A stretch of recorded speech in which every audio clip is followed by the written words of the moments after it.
இந்த கமெண்ட்டை கொஞ்சம் பாருங்களேன். மீன்கள் எல்லாம் இலவசமாக கிடைக்குது, உங்களுக்கு எப்பவுமே ஜாலி தான். நாங்கள் என்ன அப்படியா? வியாபாரம் பண்ண அந்த பொருளுக்கு கொள்முதல் போடணும். நீங்கள் அப்படியா? நான் ஒரு முதலாளி வச்சிருக்க போட்டில் சாதாரணமாக கூலிக்கு போகிற ஒரு தொழிலாளி. எனக்கு இந்த கமாண்டை பார்த்து எவ்வளோ கோவம் வருது. ஒரு முதலாளி இந்த கமாண்டை பார்த்து எந்த அளவுக்கு கோவம் வரும். அவரோட பாஷையில் சொல்ல போனால் மீன் இலவசங்க, அது இனப்பெருக்கம் பண்ணுது, மீனெல்லாம் கடல் ஃபுல்லாக இலவசமாக இருக்குன்னு வைங்களேன். அந்த மீனை பிடிச்சிட்டு வர்றது நாங்கள் ஒரு செலவு பண்ணணும். அந்த மீனை பிடிக்கிறதுக்கு ஒரு போட்டு போதில்ல, அந்த போட்டு 1.5 to 2 கோடி ரூபா செலவாகும். 7 நாள் 8 நாள் கடலில் தங்கி தொழில் பார்க்குறோம்ல, அதுக்கு மினிமம் 6 லட்ச ரூபா செலவு பண்ணணும். அந்த 7 நாள் 8 நாளில் 6 லட்ச ரூபா மதிப்பில் மீனை பிடிச்சோன்னா அது செலவு. அந்த போட்டில் 15 to 20 பேர் வரைக்கும் தொழிலுக்கு போவாங்க. சரியா? அவ்வளோ பேரோட உழைப்பும் அதில் போடணும். அந்த உழைப்பெல்லாம் போட்டு தான் மீனை பிடிக்கணும். சும்மா மீன் கடல்ல இருந்து மீனே வா போட்டில் ஏறன்னு சொன்னா வராது. உடல் உழைப்பை போடணும். அந்த உழைப்பை போட்டு மீனை பிடிக்கணும்.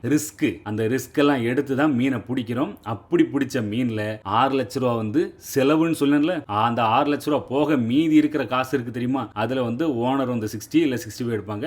பாக்கி உள்ள 20 பேருக்கு அந்த 35 இல்லைன்னா 40% கொடுப்பாங்க. அது எல்லாரும் ஷேர் பண்ணி எடுப்பாங்க. சரிங்களா? இது அவர் ஒரு அறியாமையில் அந்த கமாண்டை போட்டாரு. ஒருவேளை அவரை மாதிரி எத்தனையோ பேர் இந்த மாதிரி யோசிச்சுட்டு இருக்கலாம். மீன் இலவசமா கிடைக்குது இல்ல, அவங்களுக்கு என்ன அப்படின்னு யோசிப்பீங்க. அப்படி கிடையாதுங்க. அந்த மீனை பிடிக்கிறதுக்கு செலவு. நான் இப்போ ஒரு பெரிய போட்டை பத்தி பேசினேன். சின்ன போட்டு கணக்கெடுங்களேன். இன்னைக்கு தேதிக்கு ஒரு சின்ன போட்டு, ஒரு 5 பேர் 6 பேர் தொழில் பார்க்குற ஒரு சின்ன போட்டு நியர்லி 7 lakhs to 8 lakhs வரைக்கும் ஆகுது. இன்ஜின் எல்லாம் சேர்த்து நம்ம எடுத்து அதுக்கான உபகரணங்கள் எல்லாம், அதாவது மீன் பிடிக்கிற உபகரணங்கள் எல்லாம் ஏற்றி கடலுக்கு தொழிலுக்கு போறதுக்கு முன்னாடி 8 லட்ச ரூபா கிட்ட செலவு பண்ணணும். அந்த சின்ன வள்ளம் கடலுக்கு தொழில் போனாலே மினிமம் 26,000 to 30,000 கிட்ட செலவு பண்ணணும். அவ்வளவு செலவு பண்ணி தான் அந்த மீனை பிடிச்சிட்டு வரணும். இப்போ அவரோட பாஷையில பேசுவோம். மீன் ஒருவேளை ஐயா ஒரு இலவசமா கிடைக்கிற பட்சத்தில் அந்த இலவசமா கிடைக்கிற மீனை இலவசமா பிடிக்கிறதுக்கு ஏதாவது ஒரு வழி இருந்துச்சுன்னா கமெண்ட்ல சொல்லுங்க. நானும் பார்த்து தெரிஞ்சுப்பேன். எனக்கு தெரிஞ்ச ஃபிஷர்மேன் எல்லாத்தையும் நான் சொல்றேன், ஓனர்ட்டையும் நான் சொல்றேன். ஏன்னா இப்படி ஒரு வாய்ப்பு இருக்கு, நம்ம காசே செலவு பண்ணாவே மீனை பிடிச்சிட்டு வரலாம். அப்படி ஒரு வாய்ப்பு இருந்தா நீங்க சொன்ன அந்த கருத்தை நான் ஏத்துக்கிறேன். ஒருவேளை உங்களால பிடிக்க முடிஞ்சா அதை பிடிச்சி நான் எப்படி பிடிச்சேன் அப்படிங்கிறது உங்க எக்ஸ்பீரியன்ஸை கமெண்ட்ல சொல்லிட்டு போங்க. சரிங்களா?